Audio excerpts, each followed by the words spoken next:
आखिर ये positive thinking है क्या भला? गलत फहमियां दूर करते हैं। ये असल में है क्या? सोच का खेल। कैसे विचार बनते हैं हकीकत। ये किताब इस बात पर बहुत जोर देती है कि हमारे विचार हमारी भावनाओं, इमोशंस को जन्म देते हैं। हमारी भावनाएं हमारे कामों, एक्शंस को प्रभावित करती है और हमारे काम ही हमारे नतीजों, रिजल्ट्स को तय करते हैं। ये एक चेन रिएक्शन है।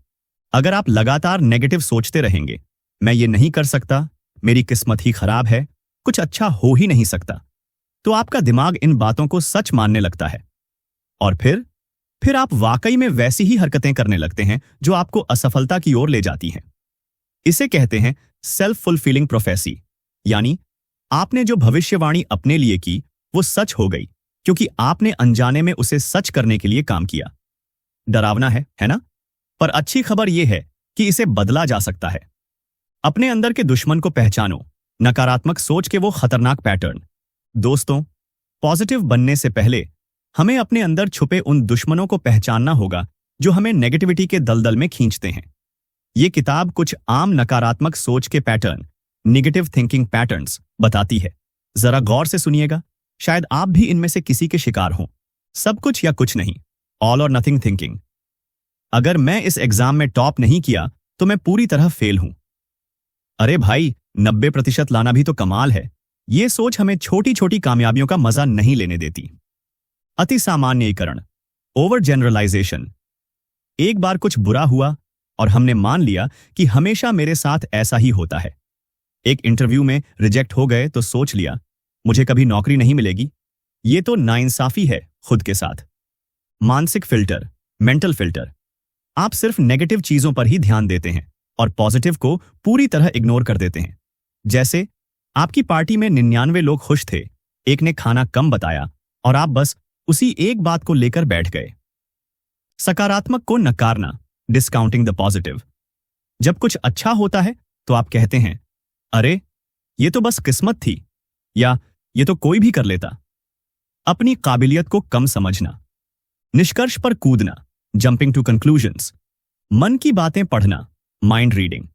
उसने मुझे देखकर स्माइल नहीं किया, जरूर मुझसे नाराज है। हो सकता है भाई वो अपने ख्यालों में खोया हो।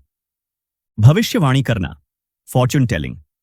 मुझे पता है ये प्रोजेक्ट फेल ही होगा, बिना कोशिश किए ही हार मान लेना। बढ़ा चढ़ाकर देखना और कम करके आंकना, मैग्निफिकेशन और मिनिमाइजेशन। अपनी छोटी सी गलती को पहाड़ बना देना और अपनी बड़ी कामयाबी को राय समझ लेना। भावनात्मक तर्क, इमोशनल रीजनिंग। मुझे घबराहट हो रही है, इसका मतलब कुछ बहुत बुरा होने वाला है। अपनी भावनाओं को सच्चाई का सर्टिफिकेट दे देना। चाहिए वाले बयान, शुड स्टेटमेंट्स। मुझे और मेहनत करनी चाहिए थी, उसे ऐसा नहीं कहना चाहिए था। ये चाहिए हमें अपराध बोध और गुस्से से भर देता है। लेबल लगाना, लेबलिंग। एक गलती के आधार पर खुद को मैं लूजर हूं या किसी और को वो तो बेवकूफ है का ठप्पा लगा देना। निजीकरण, पर्सनलाइजेशन। हर बुरी चीज के लिए खुद को जिम्मेदार ठहराना, भले ही वो आपके कंट्रोल से बाहर हो। टीम मैच हार गई, मेरी वजह से हारी। दोस्तों, इनमें से कोई पैटर्न अपने अंदर दिखा? घबराइए मत, पहचानना ही बदलाव की पहली सीढ़ी है। यह किताब हमें इन जालों से निकलने के तरीके भी बताती है। पॉजिटिविटी के हथियार, कैसे करें अपने दिमाग का सॉफ्टवेयर अपग्रेड। तो अब मुद्दे की बात, कैसे अपनी सोच को नेगेटिव से पॉजिटिव में बदलें। यह किताब हमें कुछ कमाल के प्रैक्टिकल हथियार देती है। आत्मसंवाद को बदलो, चेंज योर सेल्फ टॉक। हम दिन भर खुद से बातें करते हैं, है ना? ये जो अंदर ही अंदर बड़बड़ चलती रहती है, इसे सेल्फ टॉक कहते हैं।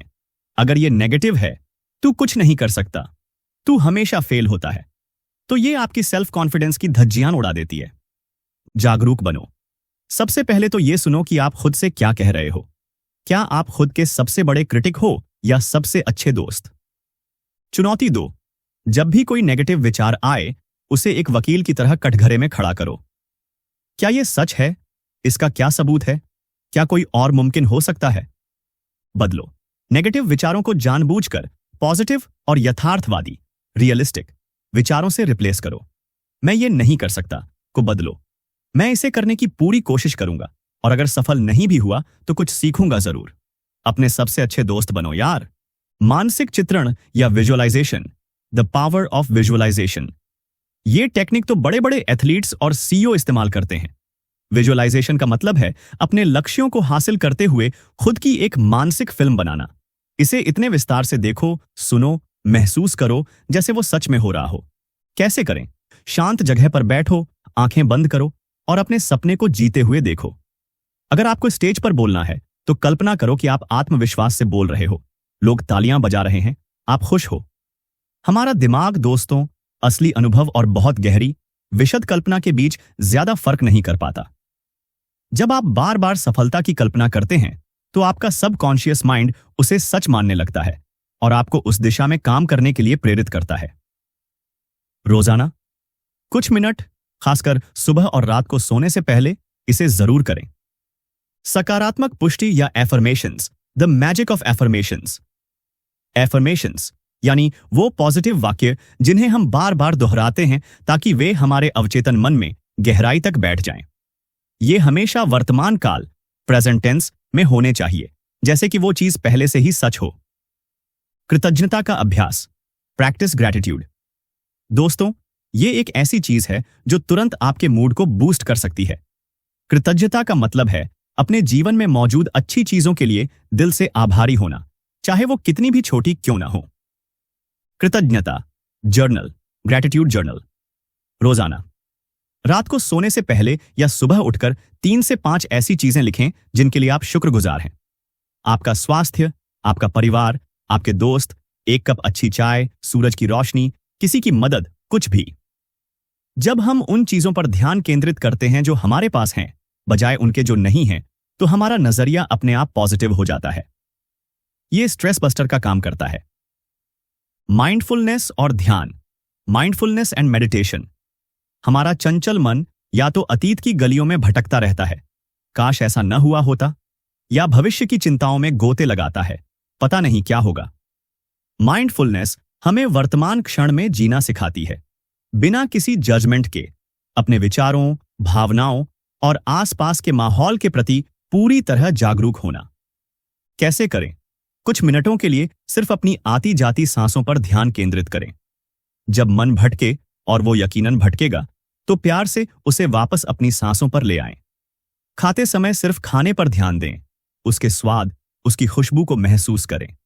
मेडिटेशन माइंडफुलनेस का ही एक औपचारिक अभ्यास है। रोजाना 10 से 15 मिनट का ध्यान भी आपके मन को शांत करने, तनाव कम करने और फोकस बढ़ाने में जादू की तरह काम कर सकता है। पॉजिटिव सोच को जिंदगी का हिस्सा बनाना, एक्शन मोड ऑन। सिर्फ जानना और समझना काफी नहीं है मेरे प्यारे दोस्तों।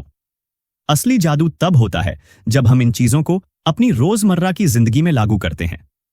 लक्ष्य निर्धारण, गोल सेटिंग प्लस पॉजिटिव सोच।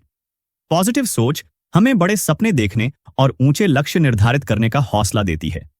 लेकिन सिर्फ सपने देखना काफी नहीं, उन्हें पाने के लिए एक स्पष्ट रोड मैप भी होना चाहिए। किताब हमें स्मार्ट लक्ष्य बनाने की सलाह देती है। स्पेसिफिक, एकदम साफ कि क्या चाहिए। मेजरेबल, कैसे नापोगे कि लक्ष्य पूरा हुआ। अचीवेबल, क्या यह वाकई में हासिल किया जा सकता है। रेलेवेंट, क्या यह आपके जीवन के बड़े विजन से मेल खाता है। टाइम बाउंड, कब तक पूरा करना है, एक डेडलाइन। बड़े लक्ष्यों को छोटे छोटे मैनेजेबल स्टेप्स में तोड़ो। हर छोटा कदम पूरा होने पर जो खुशी और कॉन्फिडेंस मिलेगा वो आपको आगे बढ़ाता रहेगा। चुनौतियों और असफलताओं का सामना, फेसिंग चैलेंजेस एंड फेलियर्स। जिंदगी फूलों की सेज नहीं है, यहां कांटे भी मिलेंगे। चुनौतियां और असफलताएं तो आएंगी ही। पॉजिटिव सोच का मतलब ये नहीं कि सब हमेशा बढ़िया ही होगा, बल्कि इसका मतलब है कि जब बुरा वक्त आए तो आप उससे कैसे निपटते हैं। सीखने का मौका, हर असफलता को एक टीचर समझो। पूछो, मैं क्यों फेल हुआ, मैंने इससे क्या सीखा, अगली बार मैं क्या बेहतर कर सकता हूं। लचीलापन, रेजिलियंस। पॉजिटिव लोग असफलताओं से जल्दी उबर जाते हैं।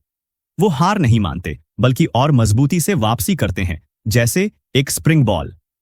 समस्या समाधान पर फोकस। समस्या पर रोने के बजाय उसका समाधान ढूंढने में अपनी एनर्जी लगाओ। अपने आसपास का माहौल पॉजिटिव बनाओ। Create a positive environment. हमारा माहौल हमारी सोच पर बहुत गहरा असर डालता है। अगर आप हर वक्त नेगेटिव लोगों से घिरे रहेंगे या नेगेटिव खबरें देखते सुनते रहेंगे तो आपकी सोच भी वैसी ही हो जाएगी। पॉजिटिव संगत, ऐसे लोगों के साथ उठो बैठो जो आशावादी हों, आपको मोटिवेट करें, आपके सपनों में आपका साथ दें। टॉक्सिक लोगों से थोड़ी दूरी बना लो यार। पॉजिटिव इनपुट, अच्छी किताबें पढ़ो, प्रेरणादायक फिल्में और वीडियो देखो, अपलिफ्टिंग म्यूजिक सुनो। सोशल मीडिया पर भी ऐसे अकाउंट्स फॉलो करो जो आपको अच्छा महसूस कराएं। शारीरिक स्वास्थ्य का ध्यान रखो, physical health and positive thinking. तन और मन का गहरा रिश्ता है। अगर आपका शरीर स्वस्थ नहीं है तो मन का पॉजिटिव रहना भी एक चैलेंज बन जाता है। नियमित व्यायाम, एक्सरसाइज से एंडोर्फिन यानी फील गुड हार्मोन निकलते हैं जो तनाव कम करते हैं और मूड को बेहतर बनाते हैं। संतुलित आहार, पौष्टिक भोजन आपके दिमाग को सही ढंग से काम करने के लिए जरूरी फ्यूल देता है। पूरी नींद, नींद की कमी से चिड़चिड़ापन और नेगेटिविटी बढ़ती है। 7 से 8 घंटे की क्वालिटी स्लीप बहुत जरूरी है। ये एक सफर है, मंजिल नहीं, धैर्य और निरंतरता। दोस्तों, मास्टरिंग पॉजिटिव थिंकिंग कोई जादू की छड़ी नहीं है जिसे घुमाया और सब ठीक हो गया। ये एक जीवन शैली है, एक निरंतर यात्रा है। धैर्य रखो, बी पेशेंट। सोच को बदलना एक दिन का काम नहीं है, इसमें समय लगता है। खुद के साथ नरमी बरतो, लगातार अभ्यास करो, बी कंसिस्टेंट। जैसे जिम में रोज जाने से बॉडी बनती है, वैसे ही इन तकनीकों का रोज अभ्यास करने से आपकी सोच की मांसपेशियां मजबूत होंगी। छोटी जीत का जश्न मनाओ, सेलिब्रेट स्मॉल विंस। अपनी प्रगति को देखो और छोटी छोटी सफलताओं पर खुद की पीठ थपथपाओ। दूसरों की मदद करो, हेल्प अदर्स। जब आप दूसरों के जीवन में पॉजिटिविटी लाते हैं तो वो लौटकर आपके पास कई गुना होकर आती है। तो दोस्तों, ये थी मास्टरिंग पॉजिटिव थिंकिंग किताब की एक जोरदार, धमाकेदार झलक। ये किताब हमें चीख चीख कर बताती है कि हमारी सोच ही हमारी सबसे बड़ी सुपर पावर है। याद रखिए, पॉजिटिव सोच का मतलब ये नहीं है कि जिंदगी में मुश्किलें नहीं आएंगी। मुश्किलें तो जिंदगी का हिस्सा हैं, लेकिन आपका नजरिया, आपका एटीट्यूड तय करेगा कि आप उन मुश्किलों को कैसे पार करते हैं, एक पीड़ित की तरह या एक योद्धा की तरह। तो आज से ही, अभी से ही अपने अंदर के उस पॉजिटिव योद्धा को जगाइए। धन्यवाद। जय हिंद।